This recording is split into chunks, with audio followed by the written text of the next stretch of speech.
The macroeconomic environment is undergoing a fundamental shift, and the established rules of capital allocation are being put to the ultimate test. For decades, the financial industry has operated on a universally accepted set of assumptions about how portfolios need to be positioned the moment inflation enters the system. Today, we're going to deconstruct those assumptions with absolute clinical gravitas. To do this, we need to begin with a definitive historical rule on capital expenditure. Warren Buffett laid this out perfectly back in 2015. He said the best businesses during inflation are the businesses that you buy once and then you don't have to keep making capital investments subsequently. This instantly establishes an institutional authority on what actually drives survival and compounding when purchasing power starts to erode. Charlie Munger provided an equally stark contrast. Listen to how he frames this. There are two kinds of businesses. The first earns 12%, and you can take it out at the end of the year. The second earns 12%, but all the excess cash must be reinvested. There's never any cash. It reminds me of the guy who looks at all of his equipment and says, "There's all of my profit." We hate that kind of business.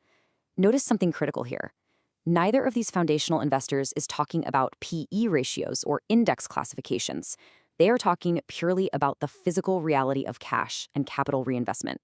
Which brings us to a rather provocative question. What if the value versus growth debate has been asking the wrong question for 50 years? What if the entire industry has been staring at the wrong metrics, classifying assets incorrectly, and as a result making fundamental errors in how capital is allocated during inflationary spikes? Section 1. The wrong debate. To grasp the sheer magnitude of this misallocation, we first have to look at the financial industry's accepted playbook. The consensus is clear, it's mechanical, and it's deeply ingrained. When inflation rises, the immediate reflex is to mechanically rotate to value. Allocators are taught to systematically dump all growth equities. They buy defensive stocks with low multiples, and they prioritize high dividend yields. Everyone knows this. The playbook has been settled for decades. But what if everyone is completely wrong about the causation? What if they're wrong about what inflation actually punishes?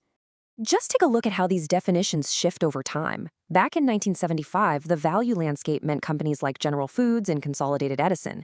Fast forward to the 2026 value landscape mapped out by major index ETFs, and it holds Berkshire Hathaway, JP Morgan Chase, and ExxonMobil. Are these the same economic realities? Of course not. The definitions shift constantly. Firms like S&P, MSCI, and Russell, they all use different methodologies. The cutoffs are entirely arbitrary, and the rebalancing is purely mechanical. Value and growth are administrative conveniences. They are not economic realities. Section 2. The Visa Anomaly. To truly expose the critical flaw in these standard categorizations, let's consider Visa. It trades at a PE ratio of 29 and offers a dividend yield of 0.7%. There is no value screener in the world that puts Visa in the value basket. The market classifies it strictly as growth, which means under the standard playbook, it is systematically sold during an inflationary period. Now contrast that with ExxonMobil. It sits at a PE ratio of 12, but it carries incredibly heavy capital expenditure requirements. The market classifies it as value, so it gets bought. But we need to look past the multiples and examine the actual mechanics of the businesses. Look closely at the structural reality of Visa's economic engine.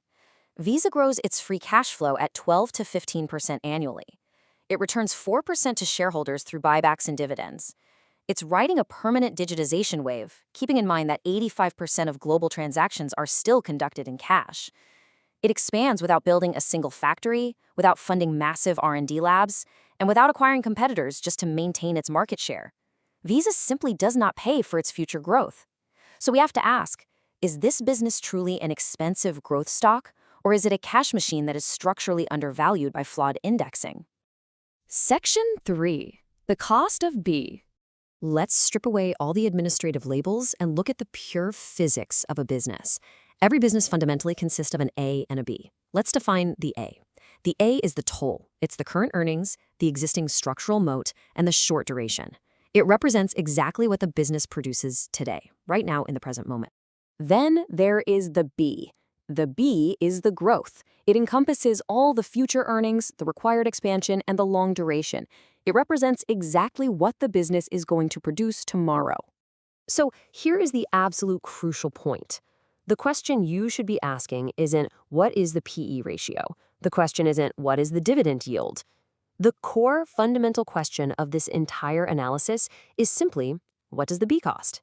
Does the business have to pay heavily for its future, or does that future arrive essentially for free? Section 4. The physics of inflation. To answer what the B costs, we have to analyze the strict, undeniable mechanical effects of inflation on corporate cost structures. Let's systemically contrast these two realities. In an inflationary environment, raw materials, labor, energy, and CapEx, they all cost more. For traditional businesses saddled with the expensive B, companies like Coca-Cola, BNSF Railways, or ExxonMobil, the factory that used to cost $500 million now costs $600 million. Every single dollar of reinvestment buys less growth. Compounding physically degrades. But now look at businesses with the freebie, companies like Visa, MSCI, or Moody's. There are no factories to build. The nominal toll, the A, rises automatically alongside nominal transaction values, while the structural growth, the B, just continues with zero extra capex. They do not have to pay to ride the wave. Section 5. The terminal case. Stagflation. We now have to address the ultimate historical stress test for any business model, the 1970s. The market loves to look back at the 1970s and build whole playbooks around that single historical episode, automatically assuming that value inherently outperformed.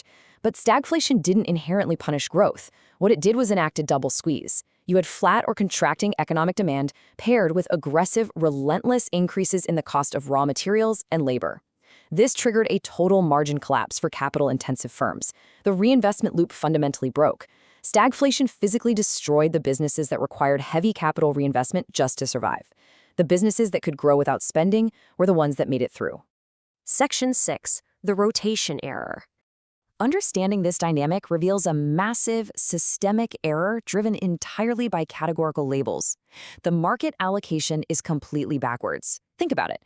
The market buys Exxon at a PE of 12, stepping directly into an environment where extraction capex wildly inflates. It buys utilities, where labor and maintenance costs rise while regulated pricing lags far behind. It buys consumer staples, where input costs easily outpace whatever prices they can put on the shelf. And the tragic irony of it all?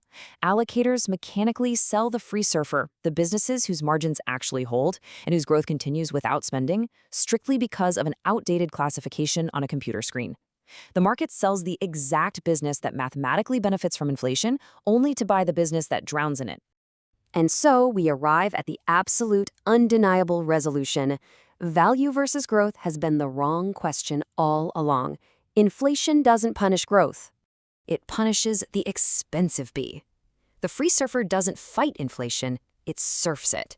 And once you truly see this structural reality, you can't unsee it. So, are you still allocating your capital based on a 50-year-old spreadsheet error, or are you finally ready to invest in the underlying physics of the business? To stop fighting inflation and start surfing it, visit averagingup.com.